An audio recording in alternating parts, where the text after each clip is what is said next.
Hello, welcome to Bears Boldly Go Disco Decks, where we are reviewing episode 9 of Discovery Season 4, Rubicon. Yes, not the drink. I do love a drink. Recently I got do two love the 24 drink. packs of Rubicon Very down nice. the bulk buys aisle at Tesco. What flavour of Rubicon did you get? One pack of mango, one pack of passion fruit. Nice. I Nice, realised why nice. it's so good. I never clocked it before, but it's mostly fruit juice, isn't it? Like It that's is. Yeah, it's actually a fruit juice. a bit like As in, the Monster fruit juices used to be.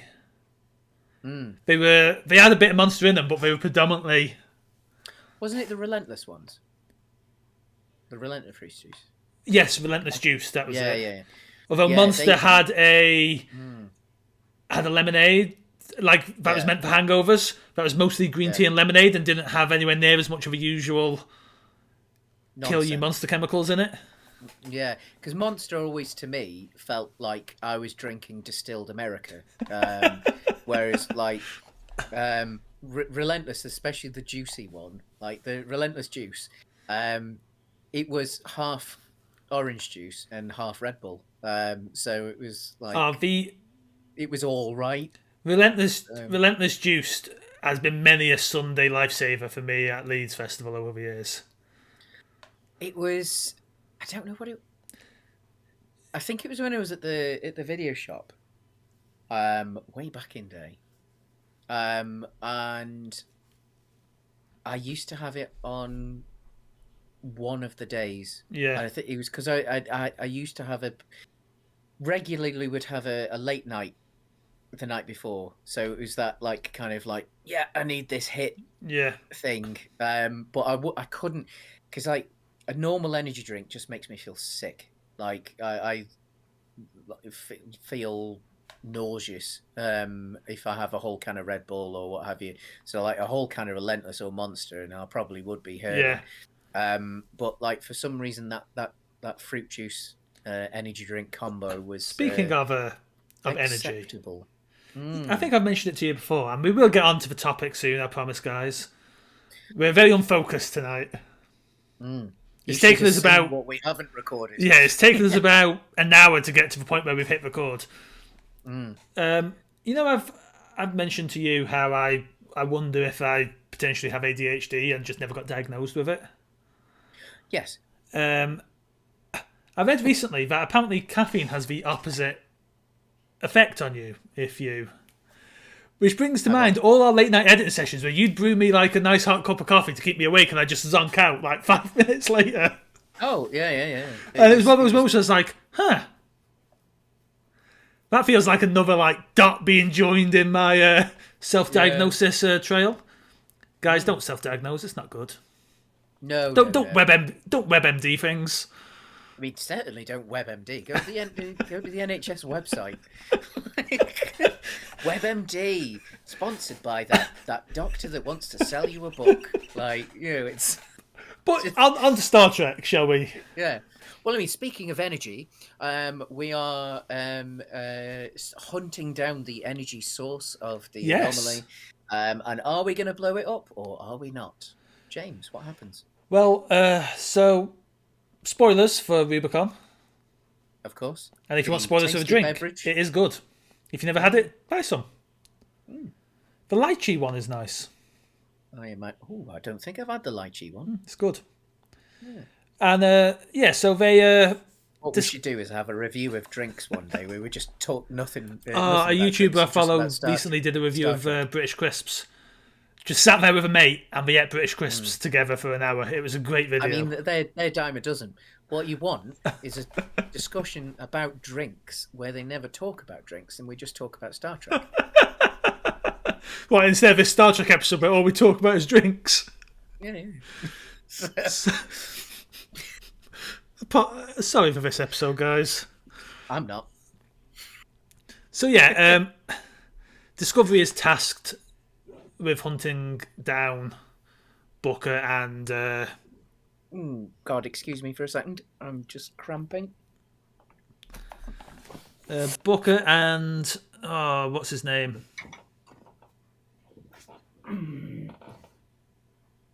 Sorry. I've been suffering from some pretty bad cramps recently, ladies and gents. What's the doctor's name? I only watched the episode today and I still can't remember. Not Culber, the mad scientist. Yeah, I know what you mean. Yeah. The mad scientist. God. And we call ourselves Star Trek fans. I mean, we are. We just, I think the thing is, James, we enjoy Star Trek so much. Tarka. Yes, Tarka. Of course. Yeah, so they're tasked with hunting down Booker and Tarka, and they it's a very good episode. It's like a cat and mouse chase between Michael and. I found it was. It almost felt like a sped up version of the end of Wrath of Khan. But instead of two people who hate each other, it's two people who love each other. Because of course, like they're while they're in the anomaly, their sensors aren't working as well, and they're trying to make sure that each other's sensors really don't work and what have you. So yes, there was a lot of, as you said, cat and mouse. We discover that Commander Narn is working for the Federation again in security. So she's tasked as an advisor on the ship to basically pull the trigger if Michael won't. Yep. The problem is Michael manages to Michael her out of it anyway. But yeah, although I think it added a nice level of drama. Oh, it did. And it got away from Michael just being Michael. Like it was like there was actually an element where you wanted Michael to Michael a way out of it. And the thing is, Michael's successful. Yeah. So you have this wonderful back and two of wondering how far each side is willing to go. Like, do we get to a point of no return for Michael and Booker? Like, do we reach this point where their relationship is irreparable because one of them takes it that step too far, arguably. Yeah, and I think like you've also got that. See some great like, I guess dogfighting is kind of a right word, which is weird for ships this size, but. Yeah, but I think because they're jumping, because they're both using their versions. They're both using spore drives, to jump in and out of place and what. And they have there's a weakness on Booker's spore drive that they can blow the entire ship up. Yeah, there's the air vent that if you've hunted womp rats in your T16 back home, you'll be able to hit. And effectively, they're trying to figure out ways around it, like how can they buy themselves time? How can they talk Booker down? And I think here's the main key point. No one's thinking of. They're so wrapped up in like talking Booker down. No one's thinking of Tarka. No one's thinking that he's the wild card that no one's accounting for. Despite, and yet he sort of adds the balance because obviously that with Narn returning, yes, who is there to be ruthless. He's the ruthless. He's the ruthless side of Booker, and it's that that use of the ruthlessness, and how far will Booker allow him to go? Yeah. And likewise then, because it turns out he's put in security features on Booker's ship without Booker knowing that nearly kills Saru and other members of the Discovery crew. Yeah. And that's the point that even the Discovery crew isn't in agreement on what they should be doing here. Because it's such. The thing is, it's one of those. You know what I do like? It's such a large scale kind of issue, and such immediate issue as well. It's not like, say, the Borg invasion or this, that, and the other, and like where you could see that like maybe a marquee developing at some point or what have you. Like this is very much a crap. There's a nuke on the horizon. Like it's going to hit us at some point. It's the argument of escalation versus de-escalation, Yeah. isn't it? It's striking first versus trying every possible avenue before we have to pull the trigger. And even then, and what if the trigger doesn't work? And that's the thing. The argument of a whole of is that argument on a smaller scale, right?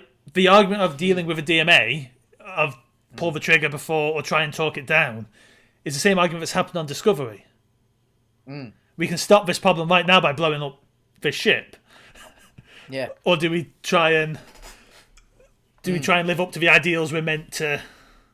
But then at the same time, they also have the doubt of like, well, if Tarka has developed something that could stop the DMA, like, we might not want him to set it off now. Yeah. But if our diplomatic efforts fail, maybe we need the bomb. And they realise that the DMA is going to be there for a week, so they've got a week to play with. Which is sort of the B plot. It's sort of where Stamets, because there's not much of a B plot this week. Yeah. But it's Stamets and the ship. What's Zora? Yeah. Are bashing away the maths to work out how long it takes the DMA to mine the particular area. It just happens the DMA is in a. We've not seen a Deva in a couple of weeks. Aren't they on? Oh God, what's the name of the planet? I keep wanting to say Beta Z, but I know. Did they both go? They both went, I think, so that like it would make it easier for Grey to for them both to acclimatize. I only recently living apart. It's not Beta Z. It's yeah, it's Beta Z is where Betazoids come from. I know, which is why I wanted to say that, but I knew it was wrong. It's where Trill come from. Trill is where Trill come from. Oh, fair enough. Yeah. You know what I realised that I didn't realise until watching. It's one of those planets that named I didn't realise Betazoids had black eyes until recently.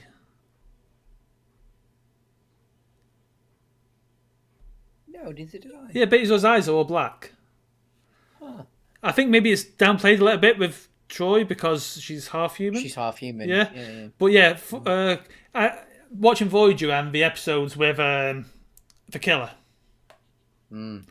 His eyes are all black. Great character. Yes, his 3-episode arc is superb. Yeah, he's very good. Like it's weird. Like because how many seasons are you in now? I've seen his. I've just started season 3, so I've seen his first episode and then the 2-part of where he dies. Spoilers of Voyager as well, guys. Yeah, that 20-year-old show. But oh man, yeah, it's heartbreaking because you introduce him like, oh, this is a killer who just kills because he wants to kill. But then it's that realizes like there's remorse and he wants to change. Yeah. And yeah, it's great. I mean, obviously, I have, as I've said on the show many a time, I smashed through the entirety of Star Trek in universe chronology recently. I say recently over the Great Plague that's happened, and boy, Voyager gets a bad rap compared to how good it is. Like, it has its issues, but there is some really, really, really good bits of Voyager. I'm very much enjoying it at the moment. Seska's just died. Yeah. The Doctor is great. Oh God, Leigh. Oh God, yes. Like, I mean, you've pointed. You said the other day in a little chat we were having. There's certainly some notes being taken from Voyager. Yeah. That have gone into Discovery. Speaking of Doctors, however, I do like that Medical has a different colour uniform now. Yes. But it's not just lumped in with sciences. Like, I know it is a science, but no, but it should have its. I like that it's a white uniform. Yeah, which also almost makes sense because like doctors quite often wear white. Yeah. So taking us Um, on, mm, yeah, they find out this information, and Michael succeeds in talking Booker down. mm. Unfortunately, it doesn't matter because Tarka's there. Who's a desperate man. He really Um, does remind. I see what people mean. He really does remind me of the villain from Generations, yeah. Um, I don't think he's going back to the which was Malcolm Nexus. McDowell, right? It was Malcolm McDowell. Yeah. Yeah, yeah. Um, which was one of the lost opportunities, really, in that film. Because Yeah. having Malcolm McDowell and Patrick Stewart in the same film playing hero and villain, they really should have had more scenes together. But that's for a different day. Um, the Yeah, I don't think he is one of whoever they are. That species, potentially Guinan species. I think he is just genuinely Oh yeah, I don't think someone he as is he's one of those. No, he no, just no. his Um, character reminds me of. yeah, it's someone who desperately wants to go somewhere else. Yeah, Like, um, and it obviously with it being a parallel universe thing, which is something that Discovery's dealt with before. It makes sense. and the thing is, they Um, do this. They destroy. mm, They destroy that shit the or whatever it is controller. the Mm, controller, and mm. it's all for naught. There was Mm. no power supply there, The power supply was at the other end of the wormhole. and Um, pretty much a day later, a new one pops up. yep. So that's where we are. Yeah. This is our last week of a single Trek. As of So it is. next week we've Mm. got Trek and Picard. Well, Disco and Picard, they're both Yeah, arguably sorry, Trek. Disco and Picard. Mm. Yeah, Yeah. but yeah, it's a good episode. It Lots was a of great episode. lot, lots of kind of really exciting in regards to ship movements, but lots of like good character work. It was just great drama, great action, full of intrigue. And I like almost in a way, very little happened. Like that bomb could have gone off at the beginning of the episode, and we'd be in no different position than we are at the end of the episode. Like other than the drama. and Saru But and Tarina flirting. yeah, It's so good. a Like, great love story. Like I'm glad that they've given him something to play with. yeah, Now that the character is stepped back a touch from the limelight, because Saru is one of the great Star Trek characters. I think he is, and obviously it's because of the actor, but then the writing helps, etc., etc. But Saru is the real gem, I think. you know, this In may be the Discovery. first time. I'm gonna guess we know who the senior officers are on the Disco ship. It's one thing we don't inherently know because of the way Disco is. But I think this may be the first time that it's pretty much a single rank senior officer team.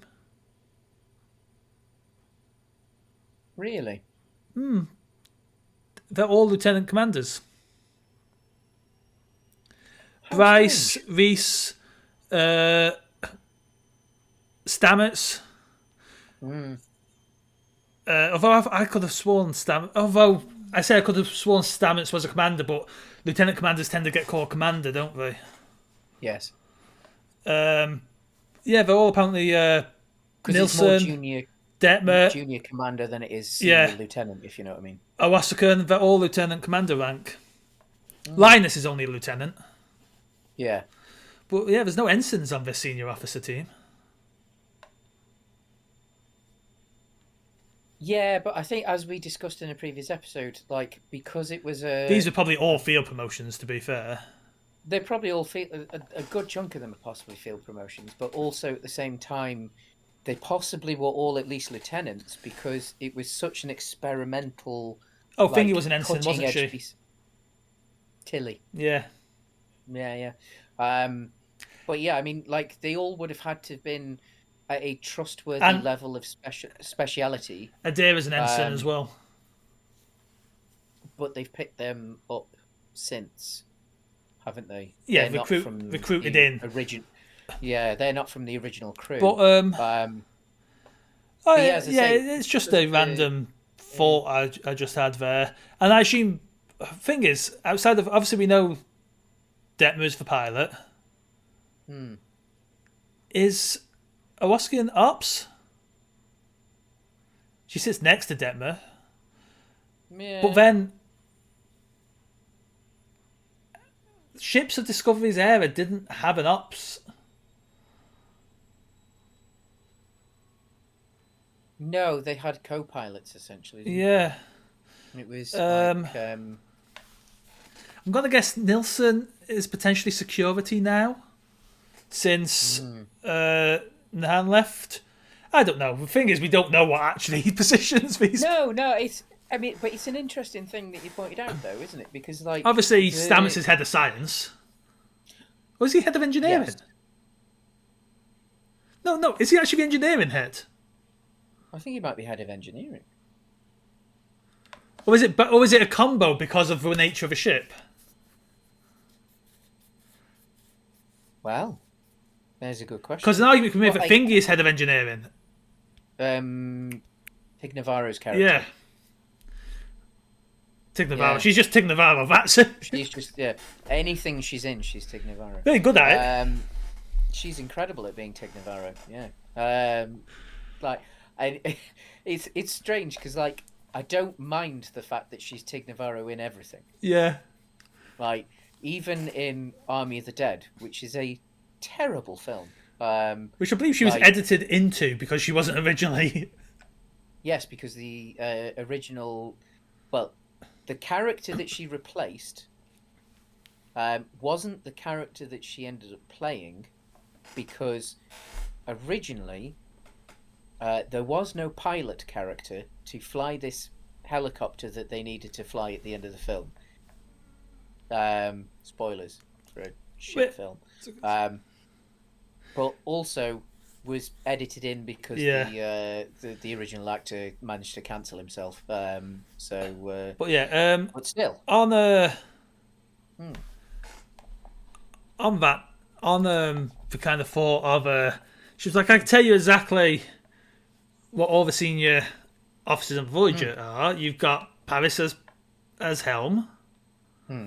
You have Torres as head of engineering. Weirdly, Harry Kim is head of ops. Yeah, but I think with him it's out of necessity. He's also bridge crew. It's bridge. The bridge crew. Established... The bridge crew, independent of rank, tend to be the senior officers. Well, I mean, they do establish much later on in the show as well just how smart Harry Kim is, and Tuvok is obviously head of security, and then you have also in the senior officers Neelix as morale officer, but realistically diplomat. He becomes diplomat and ambassador. Yeah, I mean he is from the start, realistically, isn't he? Oh yeah, but he gains it as an official title. And then you have Kess as effectively, even though he can hologram in, I feel she is the medical officer that is in the. She's the field doctor. She's in the ready room, effectively. But I think it's also something that you've talked about before. It's a much more character driven. It is much more character driven, and therefore. No, actually, I rephrase that because I think Star Trek is actually, certainly Voyager is relatively. It's much more drama driven. Yeah, I'll give you that. Yeah. It's drama driven and it's as opposed to plot driven. Yeah. It is a different thing. Sort of don't matter. This isn't even a complaint for me. This is just me like idly speculating more than anything. It's more like interesting. I wonder what other roles are. Like one of them is going to be like Bryce or this is communications officer. because they sit on that kind of side of. Yeah. Yeah, it doesn't mean. Man, it's just like I say, it's just idle speculation. I think they've also, because of the nature of the ship, and they've essentially just dealt with disasters. Yeah. Like, it's almost a case of as well that like everyone has to do a bit of everything. So yes, they might have their official like pigeonholes, but because it's an all or nothing. Watching season 2/season 3 2-parter of Voyager made me realize like, holy, that's a small crew. They don't have actually that many people left. Like seeing them all stranded on the planet is like, what? There's 30 of them, maybe. I think it's about 70 something. I think it's meant to be that, but you look at the visuals and it. Plus, I think what's interesting with Disco as well, we've never seen the night shift. We haven't. Like, I wonder if it is a night shift. Because of the nature of a ship, it hops, does a mission, hops back to base. It's not an exploratory vessel. No, it is it's being used as an. There might have been a night shift back in there, but in this current period of time, I can't see Disco actually having any use for an actual. I'm not. It's going to be all lower deckers. Now there's a side episode I want to see. Yeah. Like I want to see Discovery Night Shift. They're based at Starfleet headquarters. Yeah. And they just jump out somewhere to deal with something and jump back. They're doing like at most day-long missions. Like. So really, it's almost like a hotel crew. So actually, what it's going to be is just a bunch of. I wonder if it's a relatively lightly manned ship. Yeah. Interesting. Because, of course, especially with Zora there now as well. The thing is, Starfleet won't have had exploratory vessels for 100 years at this point.